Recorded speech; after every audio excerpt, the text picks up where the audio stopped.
여러분 반갑습니다. 금융공부 김범곤입니다. 오늘도 신속하고 정확한 여러분들의 궁금사항 해결해드리는 질문 클리닉 5번째 시간입니다. 자, 이번 시간 주제는 1월 넷째 주차 IRP 계좌 관련돼서 다양한 질문들이 있었습니다. 그 중에서 몇 가지 질문들을 추려서 이번 시간 영상 제작했고요. 첫 번째 질문은 만 55세 이후에 회사를 재직하면서 연금 개시 가능한지 여부. 자, 두 번째, 디시형 계좌도 IRP 계좌와 동일하게 퇴직연금입니다. 그래서 디시형 계좌에서 만 55세 이후에 직접적인 연금 개시가 가능한지 여부. 자, 세 번째, 개인 사업자가 IRP 계좌에 납입하면서 연말정산 받는 방법. 자, 그러면 개인 사업자는 IRP 계좌에 납입하면 세제 혜택을 줄까요, 안 줄까요? 정답은 받을 수 있답니다. 자, 근데 연말정산 받는 방법이 별도로 있나요? 관련된 내용에 대한 답변 이번 시간 영상 통해서 설명해 드리도록 하겠고요. 자, 그리고 2024년부터 적극적인 상담과 교육 활동 진행하고 있습니다. 그래서 현재 모집 중인 교육이 있으니까요. 여러분들 혹시라도 ISA 연금 계좌 관련된 부분, 월배당 ETF 관련된 부분들, 자, 교육이 필요하다. 그러면 댓글 참고하셔서 신청해 주시면 감사하겠습니다. 자, 그럼 본론 들어가기 앞서 여러분들 구독, 좋아요 눌러주시고 이번 시간 영상 끝까지 시청해 주셔서 IRP 계좌 관련 궁금사항들 해소하면 좋을 것 같습니다. 자, 먼저 첫 번째로는 회사에 재직하면서 퇴직연금에 개시 가능할까? 일단 가능한 경우도 있고 불가능한 경우도 있습니다. 자, 내용을 조금 더 구체적으로 보면요. 만 55세 이후 회사를 다니면서 일단은 만 55세 이후는 나이 조건은 충족을 합니다. 그리고 퇴직금을 연금 개시하고 연금 인출을 최소 1만 원 이상으로 하려는데 가능한가요? 근데 이 질문에 조금 부족한 것은 이 퇴직금이 무엇인지를 사실 잘 알 수가 없기 때문에 여러 가지 케이스를 통해서 조금 설명을 드리도록 할게요. 자, 먼저 첫 번째로는 언급한 일단 퇴직금이 DC형 계좌이다라고 한다면 일단 연금 개시는 불가능합니다. 이 DC형 계좌의 경우는 나이보다는 일단 퇴직이 일단 있어야 돼요. 퇴직. DC형 계좌라고 하는 건 이 퇴직연금은 맞지만 아직 재직 중에 계속적으로 퇴직금이 쌓이는 부분들이 있기 때문에 일단 퇴직이 필요합니다. 그리고 나서 이제 연금 개시 신청이 가능하다라는 점. 자, 두 번째로는 IRP 계좌의 경우는 뭐 속성이 여러 가지가 있겠으나 여러분들이 직접적으로 납입을 했다. 그래서 세액공제를 적용받는 용도이다라고 한다면 일단은 만 55세는 넘어야 됩니다. 나이 조건 충족해야 되고요. 자, 두 번째로는 납입 기간도 5년 이상이어야 됩니다. 이 두 조건이 모두 다 충족되면 회사를 다니더라도 연금 개시 신청을 추가적으로 할 수가 있습니다. 자, 두 번째로는 이제 과거에 회사를 다니다가 이 퇴직금 있죠. 과거에 지급받은 퇴직금이 IRP 계좌에 들어있는 경우 있습니다. 자, 이때도 마찬가지로 연금 개시 신청 가능하다라는 점. 그러면 무슨 요건만 충족하면 되냐? 만 55세만 넘어가면 됩니다. 자, 세 번째로는 회사에서 이제 중간정산 받는 경우도 종종 있을 수 있습니다. 뭐 임원으로 승진하기 전 혹은 임금 피크제죠. 임금 피크제로 전환되기 전에 중간에 한 번쯤은 IRP 계좌로 중간정산 받는 경우가 생길 수 있는데요. 그러한 경우에도 마찬가지로 연금 개시 가능하다라는 점, 그리고 퇴직금이 들어온 거기 때문에 납입기간 요건 필요 없고요. 나이 조건만 충족하게 되면 이때는 수령이 가능하다라고 보시면 되겠습니다. 다만 IRP 계좌에 이제 회사를 다니게 되면서 우리가 마찬가지로 계속적으로 납입해서 세제 혜택을 받고자 하는 그 계좌에 연금 개시 신청을 하시게 되면 더 이상 신규 자금을 만들어 낼 수가 없습니다. 이때는 또 추가적으로 연금 계좌를 개설해야 되기 때문에 계좌가 너무 많이 늘어나게 되면 여러분들 사실상 관리가 쉽지 않습니다. 나는 마음속으로 관리를 잘 할 수 있을 것으로 생각하지만 생각보다 관리는 쉽지 않은 숙제가 될 수 있기 때문에 계좌를 무한대로 늘리는 것보다는 여러분들의 자금 인출 계획에 맞춰서 연금 제시하는 게 바람직하다고 보시면 되겠고요. 자, 그리고 디시형 계좌의 퇴직금 수령은 어떤 절차가 필요할까? 퇴직이라고 하는 원인이 필요합니다. 퇴직. 자, 그랬을 때 디시형 계좌에서 어디로 IRP 계좌로 돈이 들어옵니다. 자, 그리고 나서 연금 개시하시고요. 연금 형태로 수령하면 분할 수령이라고 하겠죠. 연금 수령 한도 이내로 수령하면 퇴직소득세 감면되는 거고요. 에이 모르겠다 난 다 해지해 버릴게 이렇게 하면 일시금으로 받으면서 퇴직소득세는 그냥 100% 몽땅 다 세금을 떼게 됩니다. 그래서 세금을 아낄 목적이 있다라고 한다면 사실상 분할로 수령하는 게 가장 좋지만 사실 가장 중요한 것은 이 자금의 활용도입니다. 퇴직금을 받아서 어떻게 활용할지 어떤 분들은 일시금이 필요한 경우도 있고요. 어떠한 경우는 일시금이 필요하지 않은 경우도 있고 어떠한 경우에는 대출금을 일부 상환하고 나머지는 그냥 연금의 형태로 수령하고자 하시는 분들도 있습니다. 무조건 절세보다는 사용 목적에 맞게 많이 인출해야 될 부분이 있다고 한다면 수령 한도 초과해서 인출하시고요.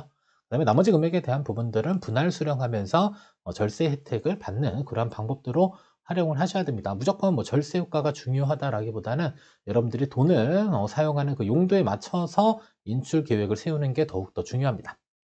자, 두 번째 디시언 계좌에서 만 55세 이후 연금 개시 신청 불가능하다라고 방금 설명드렸습니다. 디시언 계좌는 그냥 퇴직금을 아직까지 계속적으로 쌓아가는 중입니다. 회사에서 임금의 12분의 1에 해당되는 금액을 어느 회사는 매월 지급해주는 회사도 있고요. 혹은 매년 지급해주는 경우도 있습니다. 그래서 여러분들이 퇴직 직전까지 잘 운용해서 여기에 쌓이는 운용 수익까지가 뭐가 되냐면 여러분들의 퇴직금이 됩니다. 퇴직급여. 그리고 이 쌓인 퇴직급여는 언제 지급받게 되냐? 퇴직했을 때. 어디로? IRP 계좌로. 이렇게 이전되는 절차들이 있습니다. 그리고 나서 뭘 할 수 있다? 개시 신청을 할 수 있다. 따라서 디시언 계좌에서 IRP 계좌로 퇴직금 지급 신청 도대체 어디에서 해야 되냐? 회사로 연락을 해야 될까요? 아니면 금융회사로 연락을 해야 될까요? 오늘 아침에 전화가 와서 신선한 내용이라 잘 모르는 분들도 있을 것 같아서 같이 포함시켰습니다. 자, 먼저 첫 번째 질문에 대답. 디시언 계좌에서 연금 개시 신청 불가능하다 미리 설명드렸습니다. 네, 퇴직 이후에 IRP 계좌로 퇴직금 정산받고요. 만 55세 이후 연금 개시 신청하셔야 되겠고요. 자, 두 번째 질문은 디시언 계좌에서 IRP 계좌로 돈이 넘어와야 되죠. 어떠한 원인에 의해서 퇴직. 자, 그러면 이 회사에서는 뭘 해야 되냐면요. 여러분들 그 디시언 계좌 안에 여러분들의 퇴직금을 차곡차곡 쌓아주게 되면 회사의 역할은 끝납니다. 자, 그리고 나서 여러분들이 돈을 인출해야겠다라고 마음 먹으면요. 디시언 계좌를 가입한 금융회사가 있습니다.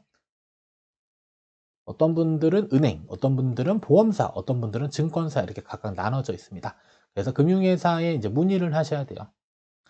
나 디시언 계좌, IRP 계좌로 옮기고 연금 개시 신청하려고 하는데 어떠한 절차가 필요한가요? 어떠한 특정 서류가 필요한가요? 이렇게 문의하시게 되면 안내를 받을 수가 있습니다. 그래서 회사한테 뭐 IRP 계좌를 제출해 가지고 요 계좌 안으로 넣어주세요라고 얘기하는 게 아니고요. 금융회사에 문의하시면 돼요.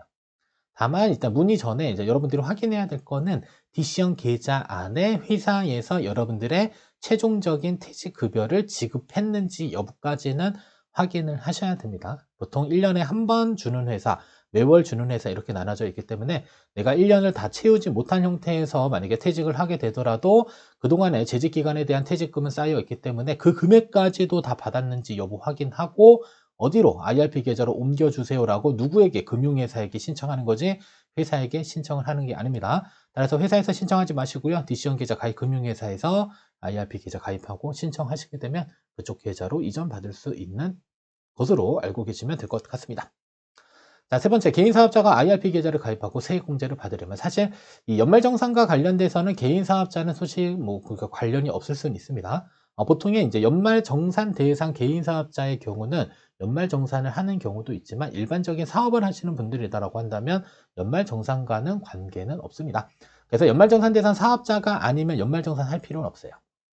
만약에 연말정산 대상 사업자라고 한다면 여러분들 홈택스에 들어가셔서 간소화 서비스에서 관련 자료 다운받아서 제출하게 되면 연말정산 자동으로 회사에서 해주게 됩니다. 그리고 일반적으로 사업소득자가 IRP 계좌에 납입한 금액을 세액공제 적용받으려면 어떻게 될까요? 종합소득세 신고해야 됩니다. 종합소득세 신고할 때 관련 자료에 대한 제출하시면 돼요. 내가 연금계좌에 있고요. 거기에 납입했다. 그 자료를 제출하게 되면 여러분들 납입금액의 13.2 또는 16.5%에 해당되는 세액공제를 적용받을 수 있고요. 자, 근데 서류상에 기재되는 것은 13.2가 아니라 12% 혹은 15% 이렇게 됩니다. 왜냐하면 지방교육세라고 하는 게 또 추가적으로 붙어요. 그래서 실제로 이 지급명세서라고 하는 거, 사업소득 지급명세서 안에 여러분들이 발생되는 소득과 공제와 관련된 여러 가지 내용들을 확인할 수 있는데 그때는 여러분들이 볼 수 있는 것은 12%에 대한 부분들이고요. 마지막에 이제 최종적으로 이제 납부세액이 계산이 됩니다. 거기에 지방교육세 10%가 몽땅 다 한꺼번에 반영되기 때문에 저희가 흔히 설명드리는 13.2%, 16.5%에 해당되는 부분들은 지방교육세가 포함된 금액으로 설명을 하고 있기 때문이다라고 보시면 될 것 같습니다. 그래서 왜 13.2%가 아니야 이렇게 생각하실 게 아니라 원래대로 표기되는 건 12, 15% 표기가 되고요. 최종적으로 지방교육세에 대한 부분들이 반영되기 때문에 최종 세율은 13.2 또는 16.5%가 된다는 것 참고로 기억하시면 됩니다. 따라서 개인 사업자가 IRP 계좌 가입하고 세액공제 받으려면 종합소득세 신고할 때 관련 서류 제출해가지고 공제가 제대로 받고 있는지 여부들을 확인하시면 되겠고요. 만약에 이제 세무사를 통해서 세무대를 통해서 여러분들이 세금 신고를 한다고 한다면 관련 내용들 알려주시게 되면 당연히 적용받을 수 있습니다. 자, 네 번째입니다. 자, 퇴직금이 IRP 계좌로 이전되었을 때 연금 개시 조건에 대한 부분입니다. 자, 올해 9월 퇴직입니다. 기존 퇴직금 대조에서 2022년 10월 DC형으로 전환했고요. 그리고 퇴직 후 10월부터 퇴직연금을 수령할 수 있나요? 라는 부분입니다. 자, 그러면 만 55세 이후 연금 개시 5년 조건 혹은 5월 조건인가요? 자, 두 가지인 거죠. 자, 나이 조건, 그 다음에 납입 기간에 대한 부분들. 제가 좀 전에도 설명드렸지만 퇴직금이 IRP 계좌로 넘어오는 경우에는 여러분들이 신경 쓸 것은 나이 조건에 대한 부분입니다. 그래서 나이 조건만 충족하게 되면 이때는 연금 개시 가능하고요. 만약에 납입 조건이 필요한 경우에는 납입하면서 세액공제를 적용받는 경우에는 납입 조건 5년 필요하고 그 이후에 연금 개시 신청해서 연금의 형태로 수령을 할 수가 있습니다. 따라서 IRP 계좌 연금 개시 조건은 나이 조건과 납입 조건 두 개. 자, 나이 조건은 만 55세 이상, 그리고 퇴직금이 넘어온 경우에는 나이 조건만 신경 쓰면 되고요. 그리고 내가 세액공제를 받은 용도로 활용했다. 이때는 자, 5년 이상 가입 조건이 필요하다라는 점만 참고적으로 다시 정리 진행해 주시면 될 것 같습니다. 자, 여기까지 시청해 주셔서 감사하고요. 여러분들 궁금사항들 많이 남겨주시게 되면 현재 영상 제작해서 답변 드리도록 하겠고요. 여러분들이 남겨주신 답변들, 즉 댓글들은 몽땅 다 늦더라도 답변 드릴 테니까 걱정하지 마시고 궁금사항들 많이 남겨주시면 감사하겠습니다. 자, 이번 시간 영상 그래서 여기서부터 마치도록 하겠습니다.